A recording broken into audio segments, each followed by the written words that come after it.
घेरने के लिए सरपंच एसोसिएशन आई थी। उस वक्त आप यहाँ नहीं थे।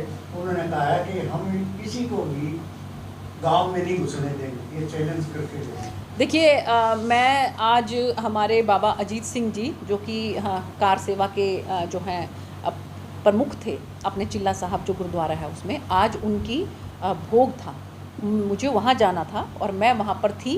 बाकायदा हमने सबने वहाँ पर श्रद्धांजलि अर्पित की और मैं पूरा जब तक भोग का पूरा जो है पूरी कार्य प्रणाली जो कुछ है वो संपन्न नहीं हुआ, मैं वहीं पर थी। तो इसमें ये कह देना अभी सुनीता दुग्गल भाग गई है, ऐसा कुछ नहीं है। मैं उससे पहले हमारे भारतीय जनता पार्टी के वरिष्ठ नेता जगदीश चोपड़ा जी, उनके परिवार में ही उनकी सगी सिस्टर जो है, उनके सगी सिस्टर के बेटा वो, हाँ, उसकी डेथ हो गई थी। उसके क्रेमेशन पर, उसके दाह संस्कार में मैं वहाँ गई हुई थी और उसके बाद फिर मैं चिल्ला साहब चली गई क्योंकि वहाँ पर जो है वो भोग था। तो ऐसे उसमें ये कह देना, और कौन सी एसोसिएशन यहाँ पर, जैसा कि मैंने किसी ने मुझे यहाँ पर बताया, मैंने आने के बाद पूछा तो मुझे लगता है कि सिर्फ सिवाय एक महिला के और एक दो उनके साथ और थे, मुझे तो कोई ऐसी एसोसिएशन नज़र नहीं आई। जितने सरपंच हमारे जनसभा के अंदर आए थे, तो ये मुझे लगता है कि बरगलाने की ज़रूरत है, इनको नहीं है। ये बरगलाने की कोशिश करते हैं ये, लेकिन ऐसा बरगलाने की कोशिश नहीं करनी चाहिए इनको। सरपंच सभी के सभी जनसभा के अंदर उपस्थित थे। 2-4 जो लोग हैं वो भी विपक्षी पार्टी के हैं। आपको पता ही है कि वो जो महिला हैं वो किससे बिलोंग करती हैं, कौन से परिवार से बिलोंग करती हैं, कांग्रेस पार्टी के ही नेता हैं, कोई उनके संबंधी हैं वो।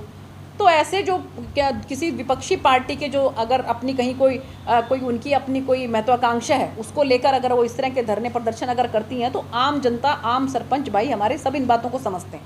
वो कह रहे हैं कि हम भी चुन के आए हैं मैडम, गाँव में वोटों से जीत के आए, इसलिए हमारी हक मांग रहे हैं। देखिए, जो अब हरियाणा है, हरियाणा के अंदर आप लोगों के आशीर्वाद से, जनता के आशीर्वाद से लोकसभा में तो 10 के 10 हमारे भारतीय जनता पार्टी के हैं, लेकिन जो विधानसभा है उसमें तो कुछ कांग्रेस के विधायक भी हैं, उसमें भाजपा के विधायक भी हैं, उसमें कुछ दूसरी पार्टियों के विधायक भी हैं। तो चुन के तो वो भी आए हैं।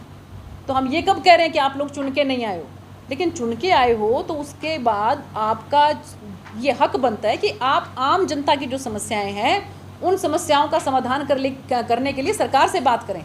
लेकिन ये तो जो चुने हुए तो दूसरे सरपंच भी तो हैं, वो सरपंच तो कहीं किसी तरह की कोई दिक्कत क्रिएट नहीं कर रहे हैं, और वो तो बल्कि कह रहे हैं कि हमारा काम बहुत अच्छा चल रहा है, हमारा गांव का खूब विकास हो रहा है।